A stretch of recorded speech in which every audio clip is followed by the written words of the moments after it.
we got a segment of road fuel for you guys. I tell you, I've got Stephen West here in my office, and he came over to talk to us a little bit about fungicides. And I thought, man, this is, a lot of people are thinking about fungicides and dealing with fungicides right now, and brown patch, red thread, whatever you got, just based on where you're at in the country. And I thought, this is going to be a really great segment to come on and talk a little bit about it. And Stephen has been calling on us for several years now, and he's a great guy. He's got great knowledge.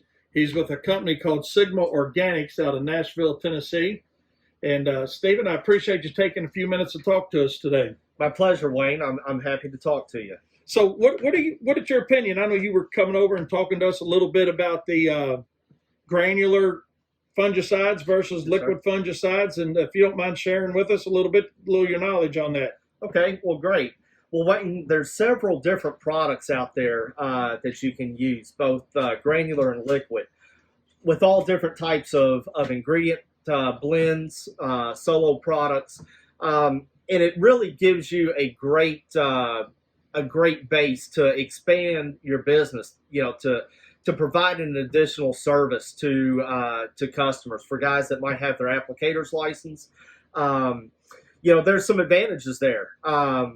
Like you said, you can get control of brown patch, red thread, pythium, dollar spot. You can at least control those products. And where we are in the main heart of the transition zone, we're really starting to kick right now with seeing our fungicide disease pressure kick up. I know we've seen quite a bit here in Louisville, Kentucky.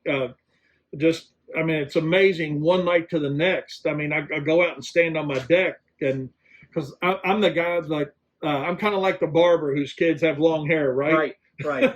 And I go out on my deck and I look down and I see all this fungus in my backyard, and I'm like, daggone, why didn't I do that preventatively? Right. So now I got to think about going and treating it. But something neat that you brought up today when you were talking with me, and I know you know a lot about it.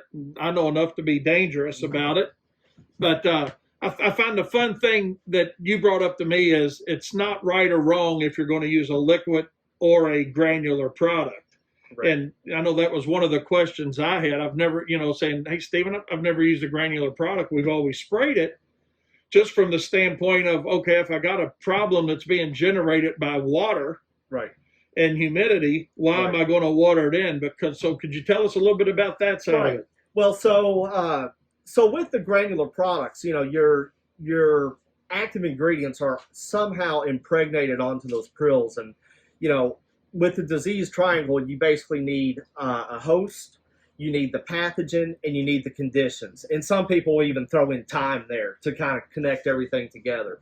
But with the granular product and your active ingredient being on that prill, it's got to come off the prill some way to get to your soil profile for the plant to be able to fight the disease. So we're not necessarily promoting more disease or fungus issues by melting the prill down, for lack of a better word. Correct. To get the active ingredient where it needs to be. Correct. And when you want to wash these ingredients off, Wayne, I don't need an inch of rain. I need a quarter of an inch just to wash it off to get it to the soil profile, because most applicators, I would say, are probably going to try to apply it when the grass is dry. So the prill's automatically going to, try to fall all the way through the canopy. So it's sitting there on the soil, and all you have to do is get that water to activate it versus carrying it with a water carrier in a spray liquid application. Right.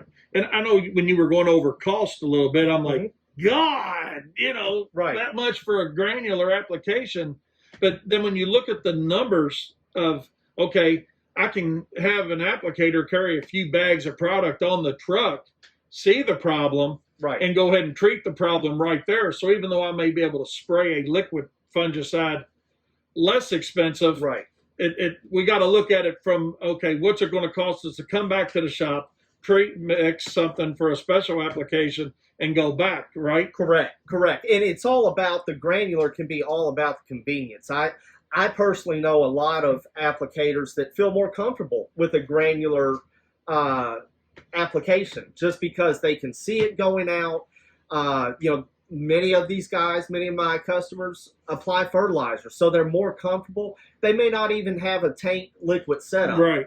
How long does it now? Is it faster in a liquid state as far as result, or like pre-emergent? We're putting pre-emergent down. Hey, we got to dilute it, and it takes a while to become active, and Correct. all those things that get involved in that potentially. What about when you're using a granular fungicide? I would say, the biggest thing is with a granular, again, that product, the active ingredient is on the prill.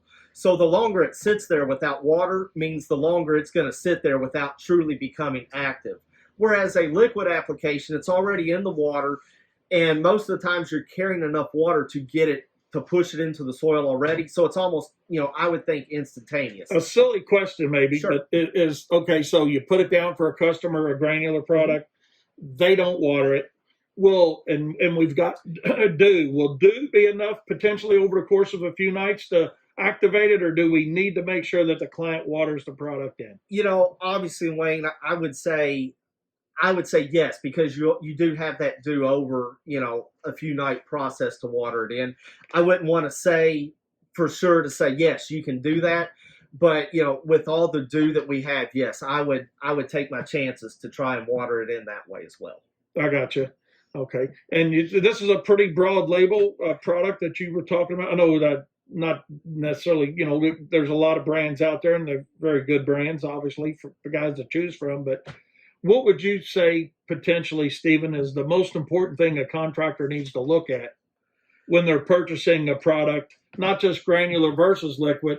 What are they looking at, or is it, are they all apples, or some of them not apples and oranges out there? Well, I think, Wayne, I had a question posed to me Friday from another contractor, and basically, he was looking at a product that had both a fungicide and an insecticide in it as well. And he wanted me to compare my product, which is only a combination of two different fungicides. So it's really there's not all apples to apples. You have to look at truly getting a correct identification. What are you trying to target your application to? And making sure that that's step number one, and then figuring out, okay, what can I put down? Granular versus liquid. What ingredients do I need? And then start looking at use rates. Does either one last any longer as far as residually, or doesn't matter once the prill's been dissolved and it's... Some fungicides, depending upon the ingredient, will last a little longer. We talked about, Wayne, especially now that we're getting into disease pressure season, higher disease pressure season, that you need to kind of kick your rate up a little bit, because I think we see in the Louisville market, most people aren't going to treat preventatively. They're going to treat curatively. Right. So you've got the inoculum in the soil already, to where you need to put down a little extra ingredient to get it in the soil to knock that disease pressure down. But yet at the same time, you want a 3 to 4 week interval to knock all your disease down. Right. Whereas if you put down a smaller rate, you really haven't done anything for the customer. So you're not giving yourself enough, or when I say yourself, your customer, because our reputation's on the line too. Correct. Yourself or your customer enough longevity to correct get them through the high humidity nights and correct that whole thing that brings us brown patch or red thread, correct. Whatever it is, correct, that we're dealing with alone.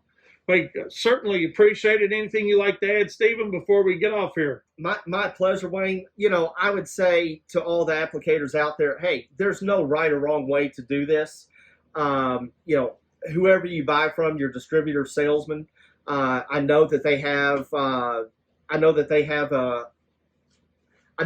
product for you guys.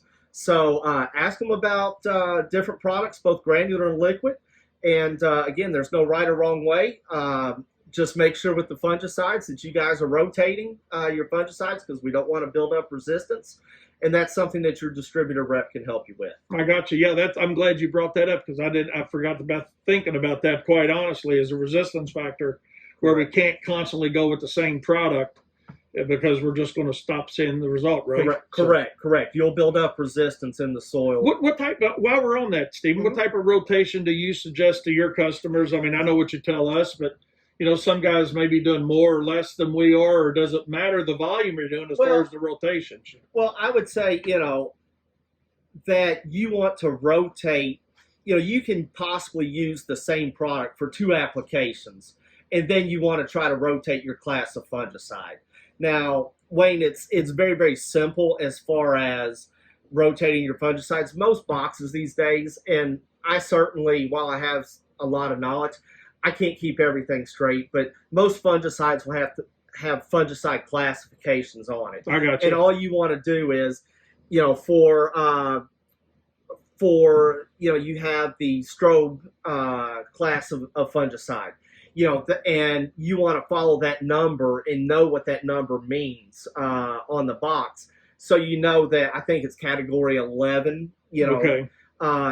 So when you see that category 11 on the box, oh, I can't use this more than twice. And So for guys that aren't real familiar with different categories on fungicides, the best resource they're going to have, like I've got, is you go to their rep on the product and get the help from those guys, right? Correct. The worst thing you can do is not ask, in my opinion. Just ask. Someone out there, don't be ashamed to ask. Everyone's got to learn.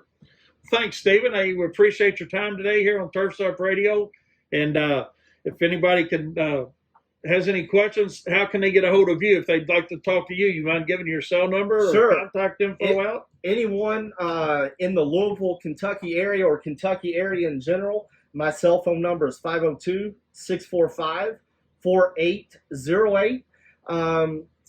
As Wayne said at the beginning of the interview, my company is out of Nashville, Tennessee. They can feel free to also call the Nashville number for anyone in Tennessee or maybe northern Alabama at 615-383-0206. And we will also be happy to get a salesman out to you to service you. But again, our company name is Sigma Organics. All right. Thanks, Stephen. And hope everybody had a chance to pick a little something up with this. Again, this is Wayne Vose with Profits Unlimited with your road fuel. And everybody, remember, stay green, keep your hands green, or keep your hands dirty. Just, hey, keep doing what you're doing and stay COVID-19 free. Talk to everybody later. See ya.